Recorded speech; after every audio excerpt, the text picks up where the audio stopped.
Olá, seja bem-vindo! Estamos começando mais uma transmissão aqui da nossa classe bíblica sobre as profecias de Daniel. Você certamente deve estar estranhando, porque os últimos 2 episódios nós fizemos ao vivo e você podia interagir conosco ali pelo chat. Mas essa semana, de maneira especial, nós estamos tendo aí algumas transmissões, estamos na Semana Jovem, e aí a cada noite nós estamos ao vivo transmitindo por esse canal aqui. Então, para não haver conflito aí de horário, porque os horários são bem parecidos, nós estamos então gravando o tema de hoje e vocês vão poder acompanhar normalmente, sem aquela interação, é verdade, que a gente tem aí no chat e que torna assim o nosso encontro um pouquinho mais especial. Mas a gente não queria deixar de ter a nossa classe, tá? A palavra de Deus, ela é uma prioridade, embora também nesta Semana Jovem estamos pregando a palavra de Deus, certo? Mas nós vamos continuar com o nosso encontro, não vamos ter aquela interação como eu disse. Mas vamos dar sequência então aos nossos temas. Nós começamos, já tem 2 semanas, vimos Daniel capítulo 2, a profecia ali do desenrolar da história, a sucessão de reinos, o sonho de Nabucodonosor, a interpretação que Deus deu a Daniel e Daniel deu ao rei. Nós vimos também na semana passada como o Império Babilônico caiu e como isso reflete e refletirá na queda de Babilônia no futuro também, certo? E hoje nós vamos examinar com um pouquinho mais de detalhe o capítulo 7 de Daniel, tá bom? Estamos avançando aqui no nosso estudo e hoje é o capítulo 7. Mas antes de abrir aqui a Bíblia, antes de orarmos também, eu convido você a se inscrever, caso você não seja inscrito aqui nesse canal, tá bom? Esse aqui é o canal Transmissão Teológica, eu sou o pastor Rafael Santos, seja muito bem-vindo aqui ao nosso canal. E você pode fazer a sua inscrição, você pode acompanhar, se você não acompanhou, não viu os 2 episódios anteriores, nesse mesmo canal você vai encontrar, essa aqui a gente vai estar inserindo aqui numa playlist, você encontra fácil os outros 2 episódios, tá bom? Então você pode ir se atualizando. Faz uma maratona aí e você vai conseguir se contextualizar a respeito do assunto que nós estamos tratando aqui. Nós temos também, de maneira especial, um grupo no WhatsApp, tá? E eu vou colocar o número, vai aparecer aqui para vocês, tá bom? O número que você pode mandar uma mensagem assim, olha, eu quero participar. Ainda ontem eu recebi uma mensagem assim, a gente já colocou a pessoa no grupo. Para que esse grupo, pastor? Nesse grupo você pode interagir de maneira mais constante, você pode tirar dúvidas, você deixa lá a sua pergunta e a gente vai responder. Nesse grupo também eu posto um link e esse link te leva para uma avaliaçãozinha, são algumas perguntas que a gente faz com base nos temas que a gente está estudando, certo? Então são 4, 5 perguntinhas ali e você pode testar os seus conhecimentos e pode também colocar lá a sua dúvida e a gente vai respondendo ao longo da semana, tá certo? É por esse grupo também que nós fazemos alguns sorteios de alguns brindezinhos, algumas pessoas já ganharam. Então, se você quer ter essa oportunidade, envie aí uma mensagem para esse número que está aparecendo e a gente vai adicionar você lá no grupo também, ok? E a gente espera você, certo? Vocês são nossos convidados. Então, sim, agora sim, vamos abrir a palavra de Deus, vamos orar, pedir para que Ele ilumine a nossa mente com aquilo que nós vamos estudar nessa oportunidade. Eu já ia falar nessa noite, mas nós não estamos ao vivo. Talvez você esteja nos assistindo aí em outro momento, ok? Ore comigo agora.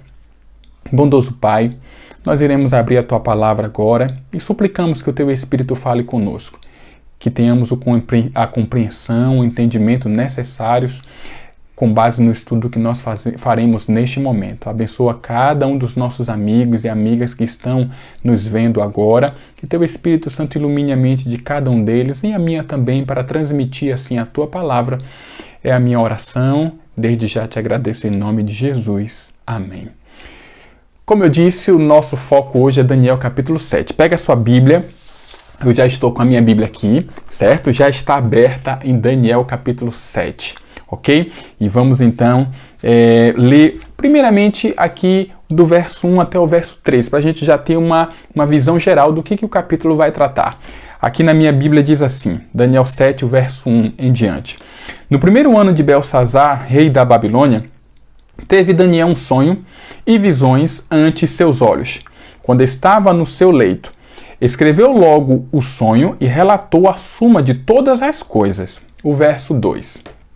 Falou Daniel e disse: Eu estava olhando durante a minha visão da noite, e eis que os 4 ventos do céu agitavam o grande mar. 4 animais grandes, diferentes uns dos outros, subiam do mar. Então, vamos parar por enquanto por aqui. Aqui a gente já começa a perceber que há uma mudança, certo? De lá do capítulo 2 para o capítulo 7. No capítulo 2, quem teve o sonho foi o rei Nabucodonosor. Aqui agora, quem realmente teve esta visão foi o próprio profeta Daniel, certo? Então nós temos aqui, o Daniel foi realmente a pessoa que Deus diretamente revelou aqui essa visão, ok? Então, um outro detalhe também que nós devemos considerar aqui é que o livro, a Bíblia de modo geral, ela não foi escrita de maneira cronológica, ou seja, muitas vezes os eventos eles não estão ligados numa sequência cronológica. Perceba que no capítulo 5 que nós vimos na semana passada, a Babilônia caiu, certo? O Império Medo-Pérsia assume o poderio. E aqui agora no capítulo 7, Daniel está dizendo que teve esse sonho, essa visão, durante o reinado de Belsazar, que foi um rei da Babilônia. Então, mais uma vez, a Babilônia está em cena aqui, certo? É porque isso é muito comum na Bíblia, tá? Você está aqui, daqui a pouco você vem para cá, daqui a pouco já volta para cá de novo. Então, não é uma história linear, muitas vezes. Em alguns momentos sim, em outros momentos não. Tá certo? Há aqui esses flashbacks, vamos assim dizer, ok? Então vamos lá. Então aqui Daniel tem o sonho e ele tem uma visão de 4 animais, certo? Perceba agora uma semelhança lá com Daniel capítulo 2. O rei tem um sonho com 4 metais, uma estátua com 4 metais. E aqui agora Daniel sonha com 4 animais, certo? E aí agora nós precisamos entender e vamos ver aqui agora na sequência como eram esses animais, certo? Acompanhe comigo aqui a leitura a partir do verso 4 agora, que diz assim, vamos ver como era o primeiro animal. O primeiro era como leão e tinha asas de águia. Enquanto eu olhava, foram-lhe arrancadas as asas. Foi levantado da terra e posto em 2 pés, como homem. E lhe foi dada a mente de homem. Continuei olhando, e eis aqui o segundo animal, semelhante a um urso, o qual se levantou sobre um dos seus lados. Na boca, entre os dentes, trazia 3 costelas. E lhe diziam: levanta-te, devora muita carne. Depois disto, continuei olhando, e eis que outro, semelhante a um leopardo, e tinha nas costas 4 asas de ave. Tinha também este animal 4 cabeças, e foi-lhe dado domínio. Depois disso, eu continuava olhando nas visões da noite, e eis que o 4º animal, terrível, espantoso e sobremodo forte, o qual tinha grandes dentes de ferro, ele devorava e fazia em pedaços e pisava aos pés o que sobejava. Era diferente de todos os animais que apareceram antes dele e tinha 10 chifres. Então aqui Daniel ele dá uma descrição diante daquilo que ele viu desses animais, todos bem diferentes uns dos outros. Então vamos ver aqui qual é a interpretação desta visão, deste sonho. Então aqui nós já podemos estabelecer o seguinte: da mesma forma como aqueles metais lá do capítulo 2 tratava de reinos, que um sucedendo o outro, aqui é a mesma coisa. Daniel está vendo aqui, Deus está mostrando para Daniel, confirmando mais uma vez a sucessão de reinos que nós vimos lá em Daniel capítulo 2. E aí você vai perguntar, mas se vai para mostrar a mesma coisa, por que teve um capítulo só para falar sobre isso? Ah, mas tem um detalhe e a gente vai mostrar esse detalhe daqui a pouco. Mas de antemão, já podemos entender aqui. Primeiro animal, leão com asas, significa a própria Babilônia, certo? A Babilônia, o leão. Veja que o poderio dos animais. Se trata do leão, né, o rei aí dos animais, e a águia, que é também a rainha aí das aves, certo? Então são animais extremamente poderosos, imponentes. Todos eles representam bem a questão de Babilônia, certo? E no reino babilônico era muito comum a imagem de leões esculpidas na arte de modo geral e na arquitetura também. Eles se utilizavam de muitos animais, leões, para representar a própria Babilônia, certo? Então, assim como um time de futebol tem aí animais como mascotes, como representantes, o leão representava ali a Babilônia, ok? O segundo reino foi representado aqui por um urso, certo? Esse urso, ele tinha aí um lado mais alto do que o outro. Isso representava a união de dois reinos, Média e Pérsia, tá? Em determinado momento, um reino era mais forte e depois o outro reino sucedeu, ficou mais forte do que o outro, mas o urso, ele representa a Medo-Pérsia. Ok? O detalhe é que ele traz 3 costelas na boca. Essas costelas representam os reinos que a Medo-Pérsia derrotou ao longo da sua trajetória até chegar no topo. O primeiro reino ali foi a Lídia, depois tem a Babilônia, depois foi o Egito, pelo menos os 3 maiores, as 3 maiores conquistas da Medo-Pérsia. E aí foram representados aqui por estas costelas que estavam aí na boca deste urso. O quarto animal foi um leopardo. O detalhe é que esse animal, esse leopardo, ele tinha também asas, e ele tinha também 4 cabeças. Asas está associada com velocidade, com que o reino avança, ok? Com que ele cresce. E as cabeças representam aqui a divisão do reino grego depois que ele se desfaz. A principal figura da Grécia, sem dúvidas, foi Alexandre o Grande, mas depois da morte precoce dele, o seu reino foi dividido em 4, certo? E aí 4 generais ficaram aí com essas fatias. Então, isso foi representado aqui por essas 4 cabeças do leopardo. E, finalmente, nós temos o último animal, que Daniel ele não descreve fazendo referência a nenhum outro animal conhecido, simplesmente ele diz que era um animal terrível, um animal espantoso, que tinha dentes como ferro, e aqui a gente tem uma referência a Roma, assim como Roma foi representada lá como o 4º império na estátua de Nabucodonosor, em Daniel capítulo 2, aqui Roma é representada pelo 4º animal, tá? Os dentes de ferro se associam com as pernas de ferro lá da estátua, ok? E esse foi um animal terrível, espantoso, realmente, e a gente vai ver no próximo encontro como o desdobramento de tudo que esse animal fez. Enfim, nós vamos nos aprofundar um pouquinho mais aqui nesse reino de Roma, tá? Tem uma importância especial. Então, em suma, Daniel 7 é quase que a mesma coisa que Daniel 2.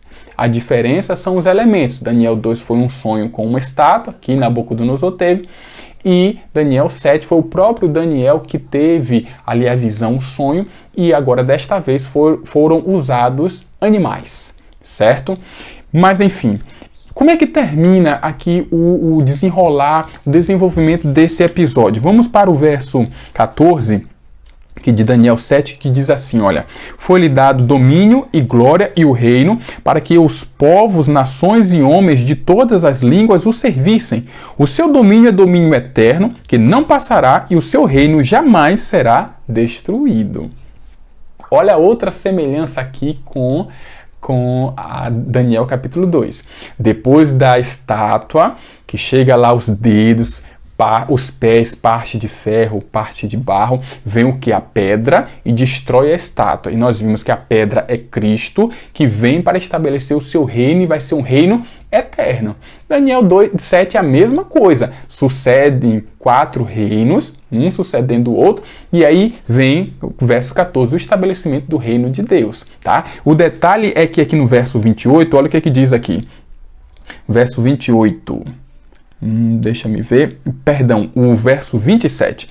O reino e o domínio e a majestade dos reinos debaixo de todo o céu serão dados ao povo dos santos do Altíssimo. O seu reino será reino eterno e todos os domínios o servirão e lhe obedecerão.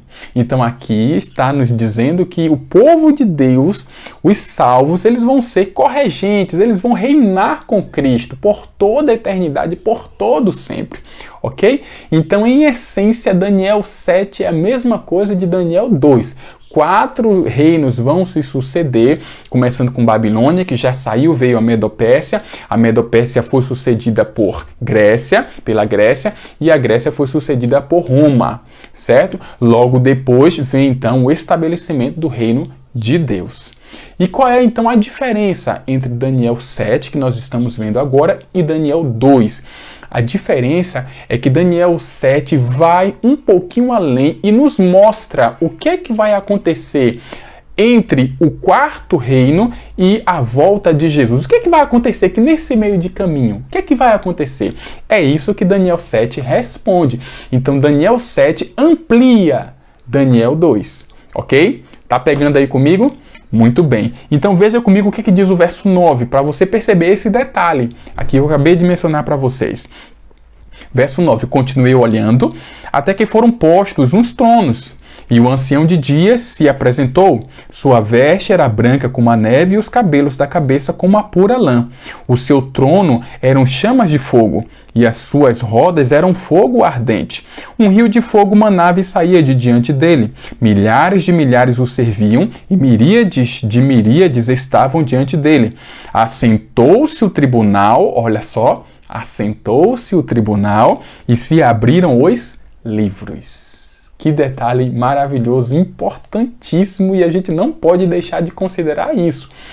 Em outras palavras, o que é que Daniel viu aqui? Daniel viu uma cena de juízo, uma cena de julgamento. Ou seja, antes da volta de Jesus, precisa haver um juízo, um julgamento. E por que esse julgamento ele é importante? Na verdade, Deus já sabe quem vai se salvar, quem vai se perder. Deus já sabe quem serve a Ele, quem não serve a Ele. Deus é onisciente, Ele conhece o passado, o presente e o futuro.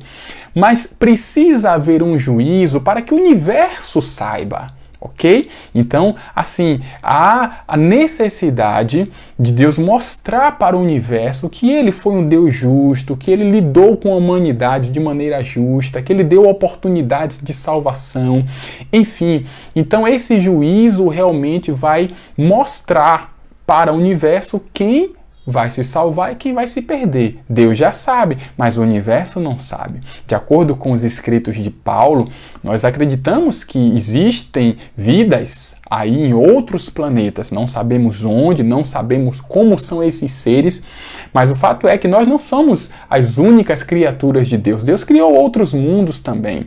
E nós somos espetáculos para esses mundos, diz Paulo. Ou seja, as pessoas nos observam, esses seres, de alguma forma, eu não sei como, nós somos vistos por eles. E esse juízo, ele vai simplesmente revelar para esses mundos, para a humanidade também, quem é de fato verdadeiro adorador, quem de fato aceitou a Cristo como Salvador, quem de fato realmente entregou a vida a Ele, ok? Então esse juízo é o que vai acontecer antes da volta de Jesus. Nós chamamos isso de juízo pré-advento. E pelos cálculos proféticos, especialmente aí de Daniel capítulo 8, juntando com Apocalipse também, nós entendemos que esse juízo já começou. Ele está acontecendo agora. Mas isso é um assunto para uma próxima transmissão que nós vamos fazer pela graça de Deus ao vivo, para a gente interagir lá, certo?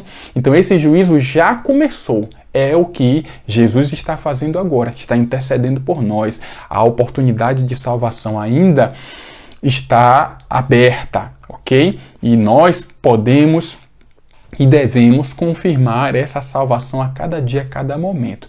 Então aqui está a importância de Daniel 7, porque ele vai nos dizer o que é que está acontecendo agora, o que é que vai acontecer antes ali da volta de Jesus, entre o quarto reino e a volta de Jesus, o que é que vai acontecer? Antes da pedra, veja que Daniel 2, depois lá dos pés da estátua, vem logo a pedra, ok? Daniel 7 vai dar aí o que é que acontece nesse intervalo. E o que acontece nesse intervalo é justamente o juízo que está acontecendo agora, ok? Então o que é que fica de tudo isso que nós analisamos hoje? Primeiro, Deus ele controla a história, nós já vimos isso no capítulo 2. É Deus que coloca reis, é Deus que tira reis. Certo? Deus também ele vai estabelecer o seu reino. Fica muito claro aqui em Daniel 7 que ele vai estabelecer o seu reino, que o seu reino é um reino eterno. Mas também nos é dito aqui que ele vai julgar todas as pessoas. Paulo diz que todos nós compareceremos perante o tribunal de Deus. Não tem como escapar desse juízo, ok? Então nós precisamos estar atentos e percebermos o desenrolar desse juízo e entendermos o que é que nós precisamos fazer para sermos aprovados nesse juízo. Aceitar a Cristo, entregar a vida a Ele e constituir a Cristo como nosso advogado, como nosso defensor. Aí, de acordo com Romanos capítulo 8, nenhuma condenação há para os que estão em Cristo Jesus. Então é só estar em Cristo e esse juízo para nós não vai ter dificuldade nenhuma, não precisamos ter medo, não precisamos ficar preocupados. E finalmente, aqui em Daniel 7 nos é dito que os salvos, eles reinarão com Cristo por toda a eternidade, nesse reino que ele em breve vai estabelecer. Você quer realmente fazer parte desse reino? Você quer reinar com Cristo? Você quer viver para sempre? O caminho é entregar a vida a Ele. Um caminho é ser batizado, o caminho é nascer de novo, é viver uma vida nova. E tudo que Cristo oferece para nós é o de melhor. Mesmo aqui, nesse mundo de pecado que a gente vive, mas mesmo aqui é possível desfrutar uma vida de paz, uma vida de esperança por tudo isso que Jesus foi preparar, está preparando e vai conceder a cada um de nós. Você quer estar preparado para esse momento? Você quer estar preparado para o juízo que está acontecendo agora? Eu já apontei qual é o caminho. Romanos 8:1. Não há nenhuma condenação para os que estão em Cristo. Então é só estar em Cristo. Pastor, o que é que eu preciso fazer para estar em Cristo? Eu preciso aceitá-lo e orar assim: Senhor, eu entrego a minha vida a Ti. Transforma a minha vida, me perdoa e me salva. E eu tenho certeza que Jesus vai atender essa oração. E vai ser justamente essa oração que eu vou fazer agora. E se você quiser realmente fazer parte desse povo, habitar com Cristo, reinar com Ele por toda a eternidade, ore comigo nesse momento. Bondoso Pai, obrigado, Senhor, pela oportunidade de abrir a Tua palavra. Obrigado porque o Senhor nos revelou o que é que vai acontecer. E a Tua palavra nos diz que um juízo está acontecendo agora. Mas a Tua palavra também nos diz que nós não precisamos ter medo, porque não há nenhuma condenação para aqueles que estão em Cristo Jesus. E eu oro agora, juntamente com todos aqueles que também querem estar do Teu lado, querem Te constituir como advogado, para que o Senhor defenda-nos, para que o Senhor interceda em nosso favor. Toma, por favor, a nossa vida nas Tuas mãos, seja com aquele amigo, com aquela amiga que está me assistindo agora, que o Senhor, por meio do Teu Espírito, trabalhe na vida deles, que eles entendam a urgência e a necessidade de fazer uma entrega, de entregar a vida ao Senhor e se preparar para um dia desfrutar da eternidade, num lugar onde não mais vai haver pandemia, não vai haver separação, não vai haver tristeza, morte, pranto ou dor, porque tudo isso vai ficar para trás. Nós oramos agradecidos porque temos a certeza de que o Senhor já atendeu a nossa oração, porque nós a fazemos em nome de Jesus. Amém. Então é isso, a nossa série hoje, como eu disse no início, foi gravada. Na próxima terça, se Deus quiser, estaremos ao vivo às 20 horas para termos aquela interação gostosa, de ler ali a sua mensagem, de mandar aquele alô, mandar aquele abraço para você ali ao vivo no chat, tá bom? Então, daqui a pouquinho, vocês vão receber também lá no grupo que eu falei no início. Se você ainda não faz parte do grupo de WhatsApp, o número vai aparecer aqui, tá certo? Para que você mande uma mensagem e a gente coloque você lá no grupo e você interaja, tire suas dúvidas, participe dos sorteios, enfim, tá bom? Eu desejo que Deus te abençoe, um grande abraço para você também que é membro aqui do Distrito do Jardim Centenário da Igreja Adventista, mas que nos acompanhou até agora, que Deus te abençoe, tá bom? Um grande abraço e até o nosso próximo encontro.